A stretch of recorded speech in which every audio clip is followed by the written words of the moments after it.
Good morning. I'm Chris Ward, Professional Connections Director of Cornerstone Tax. Most of you will know Cornerstone. We specialise in SDLT advice. Been going for 15 years, and a couple of years ago, this issue came to our notice when we were contacted by a financial advisor asking us to review a case. When we reviewed it, we found that the client had sold a property to their SIPP, paid stamp duty, and they shouldn't have done. That started a whole sort of chain of events, really, where we have since reviewed some 50 cases, had 38 refunds from HMRC. As you probably know, you can go back 4 years to get a refund, um, and advised on several other pre-completion cases. Just as a bit of housekeeping before we move ahead, just please, any questions you've got, put in the Q&A, and we do our best to answer them during the course of the session or beyond. I will be sending round a copy of the slides to everybody over the next couple of days. So, yeah, without further ado, I'd like to introduce the founding partner and CEO of Cornerstone, David Hanna, one of the top brains in the country on SDLT. You won't mind me saying that, I'm sure. So welcome, David. Good morning, and look forward to hearing from you. Thanks, Chris, and good morning, everybody. The purpose of today's briefing is to explore the issue, as the title says, why is SDLT not payable in some cases on sales or indeed contributions in specie into or out of pension funds? And if we start, Chris has done the introduction, so let's get on to the issue. There's a widespread belief that SDLT is always payable where cash is paid for a property purchase, and ordinarily you'd be right, but it's not always the case. Properties sold to a person's personal pension scheme, or pension schemes generally, may not be liable for SDLT, and tax has, we believe, been overpaid on these transactions since 2007. It seems that because of this assumption in bullet point 1, if cash is paid, or indeed if a transfer is made in satisfaction of a debt, law firms reach for the general rules in SDLT without looking behind to see exactly who's involved. Now, why is it a problem? Well, property passed from multiple owners to any number of pension schemes, or any number of members in a single pension scheme, come under the special provisions in Schedule 15 Finance Act 03, which deals with partnerships, and they override those general rules and assumptions. And we'll get to a worked example in a minute. Sometimes we've even seen leasebacks, which ought to be subject to relief anyway under Section 57A, have been declared as being SDLTable. So it points to a really not deep understanding by the conveyancers involved. We've already obtained refunds of tax on behalf of both SSASs and SIPPs, and we've also done some pre-transaction work and obtained HMRC advance clearance that no tax is due. Why is that important? Because that is a legally binding clearance on them.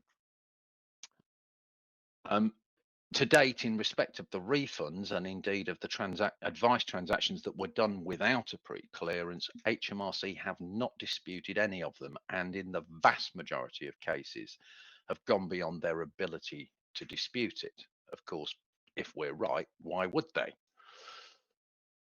Interestingly, at Cornerstone, and because this deals with Schedule 15, the most popular route for partnerships to transfer property out has been in the form of buy-to-let corporations. It's been a very hot topic in the last 4 years, but indeed, again, goes back to 2007.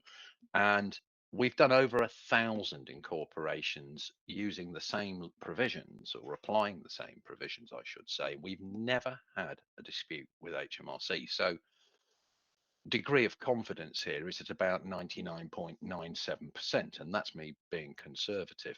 So in relation to pensions, let's talk about the example situations. We've already talked about a partnership, which could be merely joint ownership, provided it's economically active. It could be a general partnership, a limited liability partnership. making a contribution in specie or selling into a single member SIPP or indeed a multi-member SSAS. OMB limited companies, their shareholders that hold the property that is already rented to the company, making a contribution in specie, selling again where the shareholders are themselves members of the scheme. And the third situation is a multi-member scheme acquiring a property from any number of sellers, or where, because they're also a partnership for SDLT purposes, and we've had HMRC confirm this to us. Indeed, those of you that are familiar with pension schemes and VAT opted property know that when you register a multi-member pension scheme, you have to register it as a partnership. So I call that a pretty strong indicator of how HMRC view things.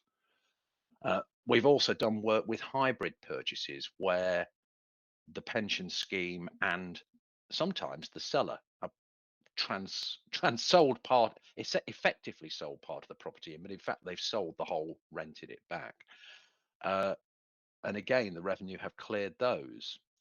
So you kind of have these three rather amateurish graphics that I generated, where you've got two sellers to single scheme, you've got any number, I call it single seller to multiple schemes, and you've got single seller to multi-member schemes. All of these are caught or should be caught up in the Schedule 15 analysis. Now, one of the interesting questions we've had is, are pension schemes trusts? And as a general rule, pensions are set up as trusts under a master deed, but some are set up under contract. And the question we've had is, does that matter? The legal form of a pension is irrelevant.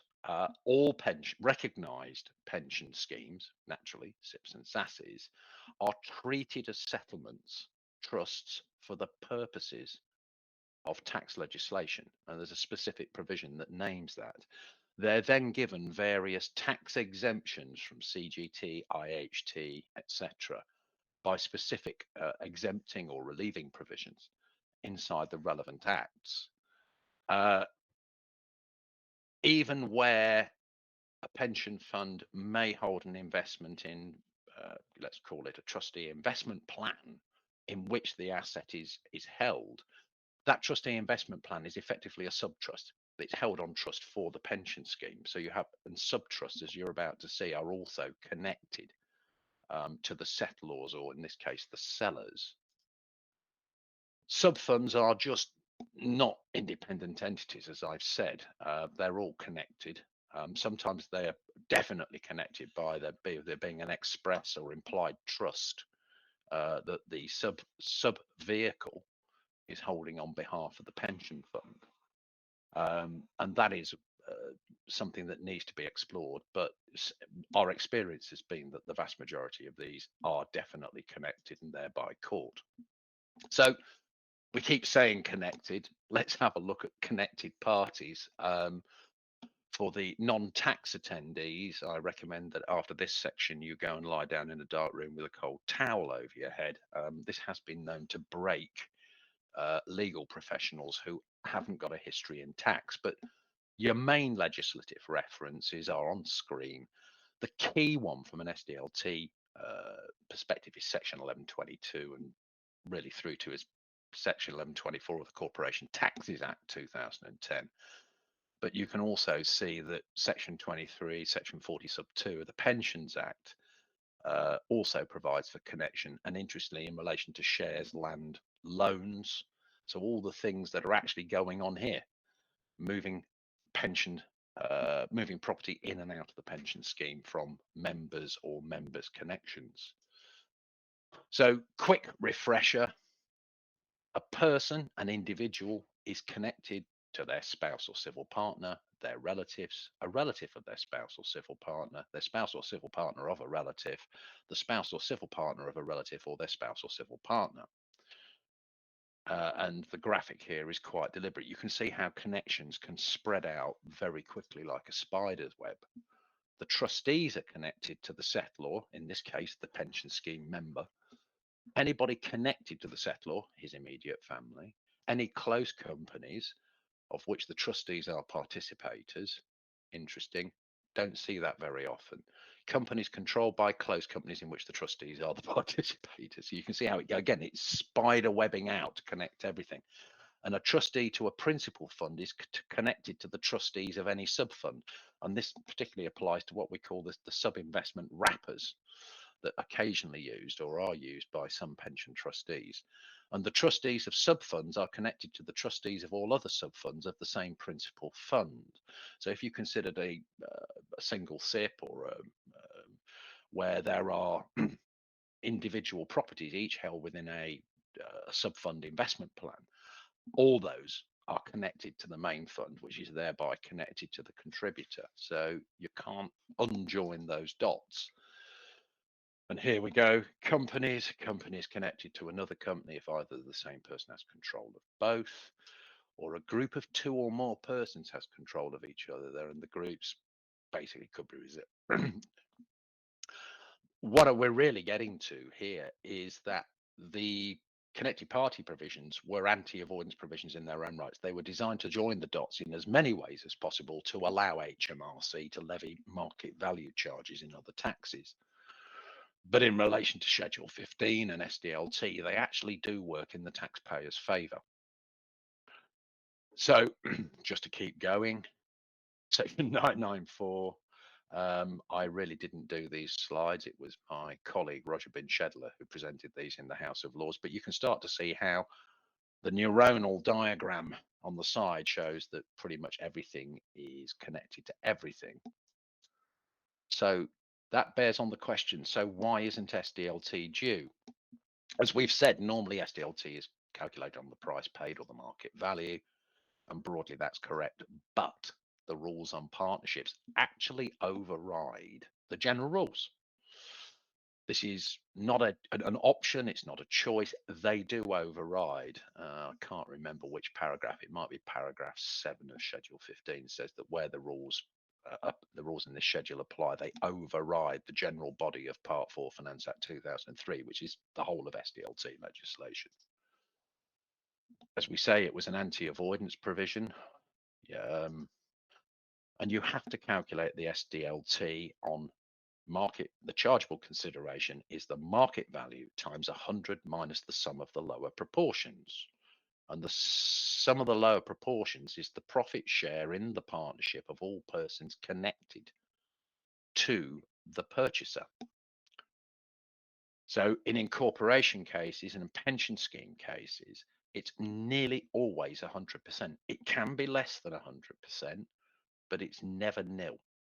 So you can see situations where 4 people sell property to 5 pension funds, one of which is not a family member and they are not otherwise connected. Then your SLP would be 80 and you'd end up with SDLT on 20% of the market value.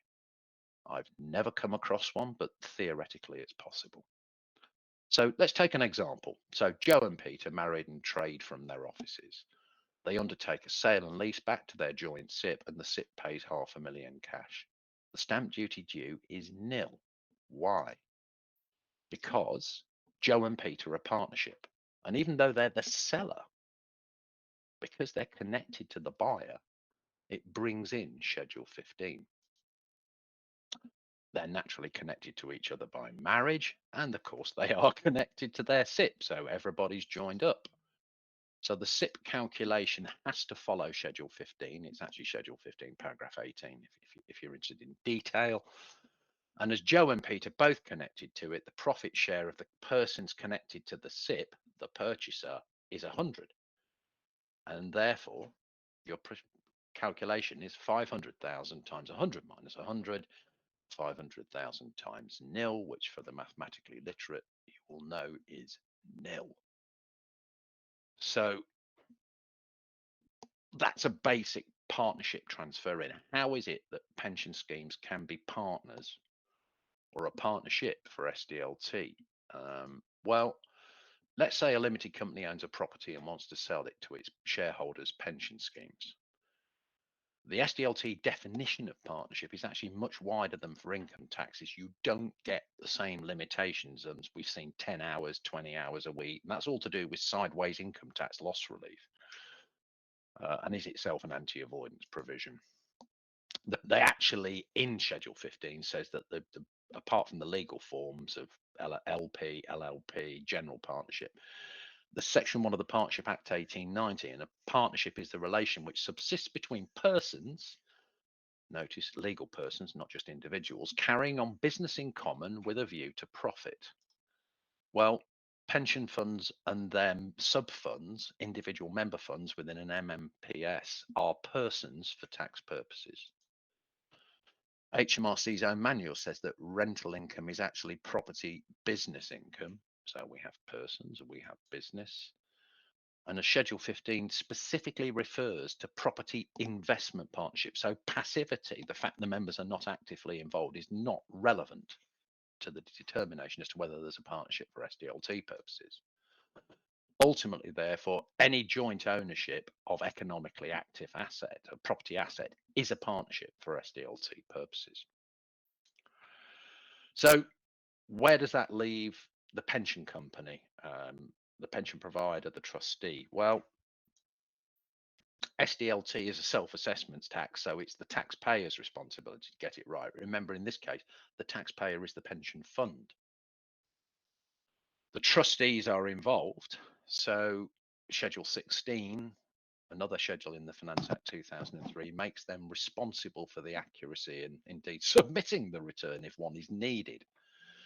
But most pension companies, pension trustees defer to the conveyancing solicitor for preparing and filing the return, and indeed, arguably incorrectly, paying the SDLT in some circumstances.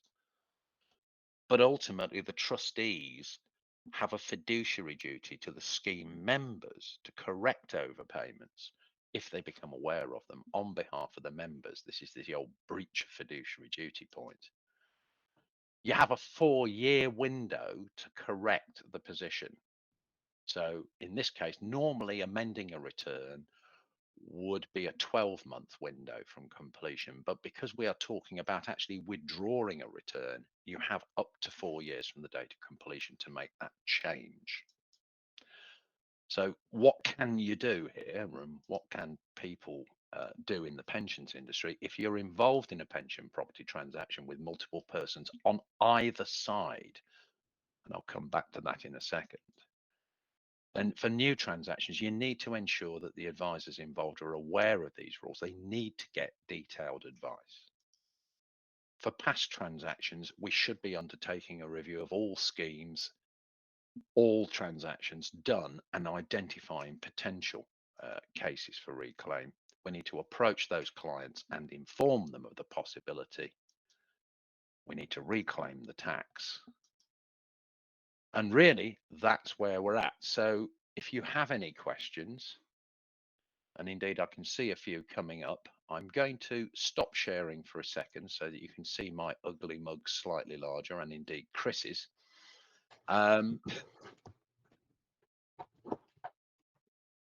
Interestingly, we had a question a second ago and it seems to have disappeared. Does anybody have any questions on what they've heard so far?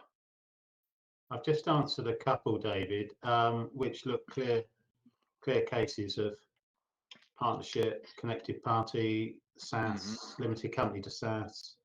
I mean, obviously we need the detail to review, but on the face of it, they both qualify for zero stamp duty.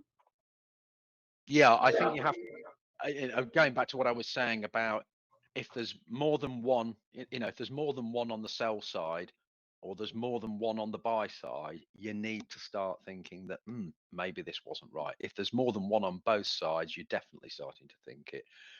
Indeed, when we were asked to put together a criteria for those things that did qualify, we simply said, look at everything unless there's definitely only one seller and definitely only one member involved in the scheme. So if it's a one-to-one relationship, then paying tax is right. If it was any other kind of relationship, then there's a high probability that it's not. And the question that's just come in from Anthony Davis is, can you go before 4 years? Any exceptions? Well, just to say that, as you know, or I mentioned earlier, we can go back 4 years. Anything beyond that, and we think this issue goes back to 2007, and potentially there's a mountain of claims against lawyers who got it wrong. So the answer is it's going to be probably a legal claim against the lawyers if the client wants to pursue it.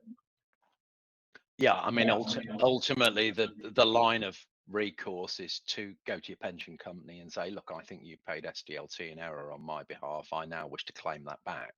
If you're my trustee, you've cost me growth. If you choose to involve the lawyer who acted on the transaction, because 9 times out of 10, the pension company have a list of preferred lawyers, a panel, and I've seen some SIPP and some SIPP trust documents which, whilst apparently giving the member control, require the SIPP trustee to consent. So your first line of approach needs to be to your pension company to say, look, we've reviewed this, it's been identified, we've overpaid, we wish to reclaim it. That's absolutely right. It might be worth saying that a year or so ago, we contacted circa 50 firms of lawyers who act for pension trustees and providers and put the question to them about SDLT, and they all got the question wrong. They thought it was payable in all circumstances. So there's a real denial, if that's the right word, by some. Well, the problem is scaling the problem. As we know, one well-known SIPP trustee has admitted to doing hundreds of these every year. So you only have to do the math over 15 years to realize that there could be several thousands, if not tens of thousands. Interesting question come in. Does a husband and wife partnership selling their buy-to-let property into an existing limited company, which they are the sole shareholders, also qualify for, I'm not going to use the word relief because it's not a relief, it's an anti-avoidance. But anyway, for relief in this sense, yes, it does. Is there a time limit on when the company was previously incorporated? No, there isn't. You could do this with a brand new company. You could do it with a 25-year-old company or in whatever. Does the age of the SIPP matter on a pension matter? No, not at all. It is in relation. SDLT is a bit like VAT. It's what we call a transactional tax. It's a point event. The age of the SIPP doesn't matter. The age of any of the people involved doesn't matter. It merely what's the correct objective tax truth, if you like, at the date of transaction.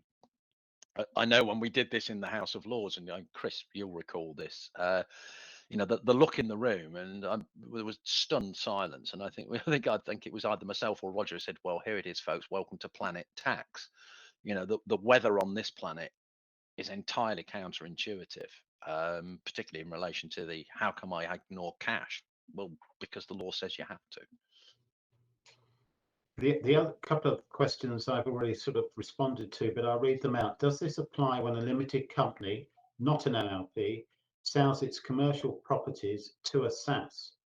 Director and 85% shareholder of limited company wholly owns the SSAS. That's in from Anthony Davis, and I think that qualifies. I think it may well do. The question is how many members are in the SSAS. If it's a single member SSAS, then no. But if, for example, the director, 85% shareholders there, other directors or members of the 85% shareholders family are there, then yes, it does. It's all about, quote, there needs to be more than one. I've asked Anthony to send over some details so we can have a look. Okay. At the time, well, funny enough, I think he's just commented at the time there were 2 members, now only 1. 2 members, partnership, should never have paid. Somebody's asked what relief is completed on the return. Is it incorporation relief? No, it's not. This actually is a situation where if the chargeable consideration is nil, you're only required to do an SDLT return if the chargeable consideration is more than 40,000. So in fact, what you do is you don't do a return. You register with Land Registry by letter explaining that Schedule 15 applies. And when we do it, we send a parallel letter to HMRC saying, guys, we've calculated that there doesn't need to be a return. Here's why. If you disagree, please let us know. And they've never disagreed. So that's the only way you can do it. I mean, technically, if you wanted to make things easy, you could do an SDLT return, claim what I think is still code 28, other relief. But technically, that's not a correct return. It's the quick way to get an SDLT 5, but it's not technically correct because you've submitted a return when one wasn't actually due, if that makes sense. It probably doesn't to the uninitiated, but I know it will do to a lot of tax and conveyancing practitioners. David, one question that came in earlier from Rishi Chandrana. Does this include a subsidiary in a group where the shareholders of the parent company are the same as the SSAS beneficiaries? Yes, because they're all connected. Subsidiaries are connected to the holding company is connected to the shareholders are members of the SSAS. So you go right around. That's what I said. You know, connected parties, ironically, in this area can be a great deal of fun. We had a transaction, just for the benefit of the audience, we had a transaction last year where a son-in-law and daughter were buying the house they were living in from mum and dad. And they've been paying mum and dad rent. Hello, mum and dad are a partnership, son and daughter, tenants acquiring freehold from connected partnership. And yeah, that was a jolly good piece. That was jolly good fun doing that piece of advice because the client involved was actually a professional negligence barrister. And he rang me and he said, I read your advice. He said, I checked the law. He said, and I ended up with my jaw on my desk. He said, I didn't know that this was, one of these treatments. I had a question. I own 4 residential properties. I'm married but sole owner. Can I set up a SSAS with my husband and transfer in specie? I'm not an expert on SSASs, but my understanding is that small self-administered schemes can only be set up by companies. Chris, you've got more experience than me. Yeah, it would have to be a multiple SIPP. I think what you could, yes, you could sell it to multiple SIPPs, but of course they can't hold residential property. So you'd be talking about really incorporating, and the best way to incorporate is to take your husband into partnership for a small period. Then you've got a partnership to single limited company transfer. That's pretty much common ground these days in the private rental sector. Does that mean that, David Darlington, does that mean that the purchase price on the transfer needs to be 0? No, the purchase price needs to be the purchase price, but it just needs a covering letter saying, look, here's the transfer, that was the purchase price, but here's why we're not doing a return, because Schedule 15 says chargeable consideration 0, and as you know, we can't do a return below 40,000, so we're registering by letter. We've done, I think the staff will probably pop in at this point and go and say, we've done thousands of these and we know how to give the conveyancers the right letter to obtain registration without getting any requisitions from LandReg. So in that case, is the withdrawal of the incorrect SDLT return give rise to the rebate, and would this have to be simultaneously done with a letter to HMRC requesting? Yeah, I mean, basically what you do to withdraw the original return is you write to the revenue refunds team and say, look, we put a return in, it was an error, Schedule 15 apply, we should never have done it, please send check. It's jolly good fun. You need to quote the right statutory legislation, which is you claiming repayment relief. It's not an amendment to the return, it's claiming repayment relief. There's nothing else in the Q&A. I would say that from if you like, a business point of view, we're happy to review without charge any cases you think that may qualify for a refund or indeed pre-completion. We're happy to look at those. Our standard charging structure on refunds is 25% of any refund we get from HMRC, and the same with pre-completion advice. So I will be sending around the slides over the next couple of days. Any particular cases you want to chat through, then just get in touch, and happy to look at, as I say. David, excellent presentation. Hope everybody enjoyed it today. Yeah, look forward to hearing from you. Yes, and thanks everybody for listening. As I said, I've put up the contact details. Chris will be sending the slides round. If not, you know where to find us on the www, and we'll talk to you soon. Thanks again.